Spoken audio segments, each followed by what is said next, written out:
नागलोक की राजकुमारी शैवन्या बहुत परेशान थी। कुछ समय से उसके चेहरे पर भद्दे दाग हो गए थे, जिस कारण नागलोक के नगरों में रहने वाले बड़े नागराजाओं के पुत्र उससे विवाह नहीं करना चाहते थे। नागरानी सुपेला, हमारी पुत्री शैवन्या के विवाह के लिए हमने बड़े बड़े नाग कुमारों के लिए प्रस्ताव भेजा है, परंतु हमारी पुत्री शैवन्या के चेहरे को देखकर कोई भी नाग राजकुमार हाँ नहीं कहता। मुझे लगता है हमें अपने कुलगुरु से इस बारे में वार्तालाप करना चाहिए। शायद तुम ठीक कह रही हो नागरानी, हम आज ही कुलगुरु से भेंट करेंगे। नागराज और नागरानी दोनों कुलगुरु के पास जाते हैं और अपनी समस्या बताते हैं। नागराज यशवर्धन, इसका केवल एक ही उपाय है। नाग कन्या शैवन्या को पृथ्वीलोक में बने किसी सौंदर्य सदन में अपना श्रृंगार करना होगा, तभी नाग कन्या शैवन्या अपने चेहरे के इन दागों से छुटकारा पा सकती है। पर यह तो बहुत कठिन है कुलगुरु। इसके सिवा कोई और उपाय नहीं है। शैवन्या को पृथ्वीलोक जाना ही होगा। महल आकर शैवन्या के माता पिता उसे इस बारे में बताते हैं। ठीक है माताजी पिताजी, जैसा आप कहेंगे मैं वैसा ही करूंगी। मैं पृथ्वीलोक पर जाने के लिए तैयार हूं, पर मेरी एक विनती है, मैं अकेली ही पृथ्वीलोक पर जाऊंगी। आप मेरे साथ किसी को भी नहीं भेजेंगे। ये कार्य मैं अकेले ही करना चाहती हूँ, इसलिए मैं नहीं चाहती मेरे कारण किसी को भी कोई परेशानी हो। पर बेटी, तुम बिल्कुल अकेली पृथ्वीलोक पर कैसे जाओगी? वहां किसी ने भी तुम्हें पहचान लिया तो तुम पर कोई संकट ना आ जाए पुत्री। आप चिंता मत करो माँ, मैं अपना ध्यान रखूंगी। अपने माता पिता से आज्ञा लेकर शैवन्या पृथ्वीलोक पर पहुंच जाती है और एक लड़की के रूप में आ जाती है, पर शैवन्या के चेहरे के निशान नहीं छिप पाते। ये इंसानी रूप ठीक रहेगा, इससे मुझे कोई पहचान भी नहीं पाएगा। हे राम, कैसा अंधा रिक्शा वाला है, टक्कर मारकर चला गया। मेरी तो चप्पल भी टूट गई। बेचारी कितनी परेशान हो रही है, मुझे इनकी मदद करनी चाहिए। रुकिए माँ जी, मैं आपकी मदद करती हूँ। जीती रहो बेटी, भगवान तुम्हारा भला करे। परेशान मत हो माँ जी, मैं आपको अपनी चप्पल दे देती हूँ। वास्तव में शैवन्या ने कोई चप्पल पहन ही नहीं रखी थी। वो जादू से एक चप्पल का जोड़ा बनाती है और उस बूढ़ी महिला को दे देती है। मेरा घर यहीं पास में ही है, आओ कुछ देर मेरे घर चलो। वैसे तुम्हारा नाम क्या है? मेरा नाम शैवन्या है। बड़ा ही प्यारा नाम है। इस तरह से शैवन्या उस बूढ़ी महिला के साथ बात करते हुए उसके घर पहुंचती है। तुम एक काम क्यों नहीं करती? जब तक तुम्हें किराए पर घर नहीं मिल जाता, तुम मेरे घर पर ही रह लो। इतना बड़ा घर है, मैं और मेरा बेटा सुधीर ही तो रहते हैं, और सुधीर तो सुबह का गया शाम को लौटता है। तुम वो सामने वाला कमरा ले लो और अपना सामान वहां रख लो। आपका बहुत बहुत शुक्रिया माँ जी, आपने मेरी मुश्किल आसान कर दी, पर अभी तो मेरे पास कोई सामान नहीं है, मैं ऐसे ही आई हूँ। तो कोई बात नहीं बेटी, यहाँ कोई सामान की कमी थोड़ी है। रसोई हो रही और बाकी कमरे में सामान तो है ही, पलंग और अलमारी दोनों ही वहां रखी हैं। और इस तरह शैवन्या बूढ़ी महिला के घर में रहने लगी। माँ से बात किए बहुत दिन हो गए। एक बार जादुई शीशे की सहायता से माँ और पिताजी से बात करती हूँ। शैवन्या जादुई शीशे की सहायता से अपने माता पिता को देखती है।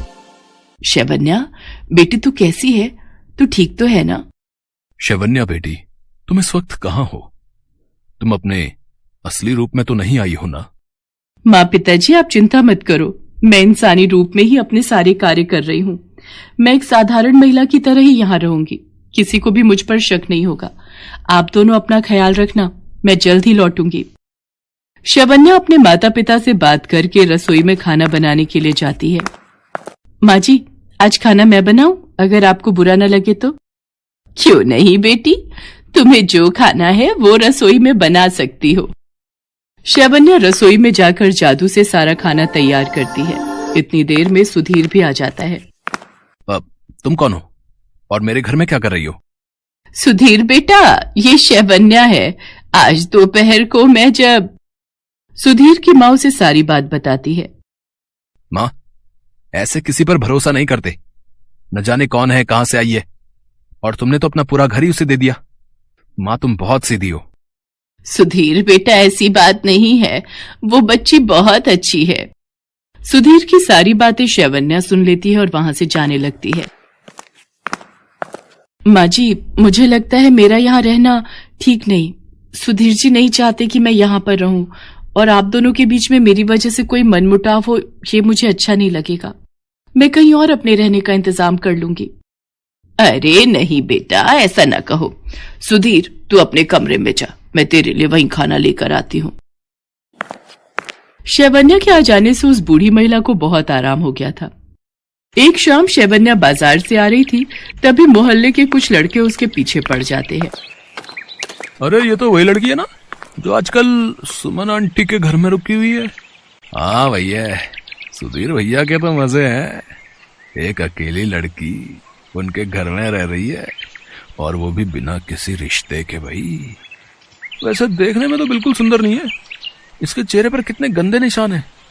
फिर कैसे पसंद किया? मन तो कर रहा है अभी अपने असली रूप में आकर इन दोनों को डस लूं, पर मैं ऐसा नहीं कर सकती, मेरा सच सामने आ जाएगा। तभी सुधीर भी वहां से निकल रहा था। तुम दोनों की हिम्मत कैसे हुई है? शैवन्या को कुछ कहने की हिम्मत कैसे हुई तुम दोनों की? अभी बताता हूँ। अबे तेरी ये लगती कौन है? ये मेरी होने वाली पत्नी है, और कुछ ही दिनों में हम दोनों की शादी हो रही है, समझे? घर आकर सारी बात अपनी माँ से कहता है। अगर मैंने इस शादी के लिए मना किया तो ये लोग मुझ पर शक करेंगे। मुझे शादी के लिए हाँ कहना ही होगा। मेरे पास ये अच्छा मौका है, इसी बहाने मैं किसी सौंदर्य सदन में तैयार भी हो जाऊंगी, और तैयार होते ही मेरे चेहरे के भद्दे निशान गायब हो जाएंगे। फिर मैं नागलोक वापस लौट जाऊंगी। शैवन्या शादी के लिए हाँ कह देती है और अपने माता पिता को भी इस बारे में खबर देती है। शादी के दिन शैवन्या अपनी सास के साथ ब्यूटी पार्लर पहुंचती है। मेरी होने वाली बहू का ऐसा श्रृंगार करना कि लोग देखते रह जाएं। आप चिंता मत कीजिए, हम इनके चेहरे के सारे दाग धब्बे मिटा देंगे।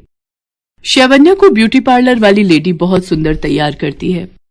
दुल्हन के रूप में शैवन्या बहुत सुंदर लग रही थी। तभी ब्यूटी पार्लर वाली की नजर सामने बने शीशे पर जाती है। देखिए आप कितनी सुंदर लग रही हैं। आपके चेहरे के सारे निशान भी मैंने मेकअप से छुपा दिए हैं।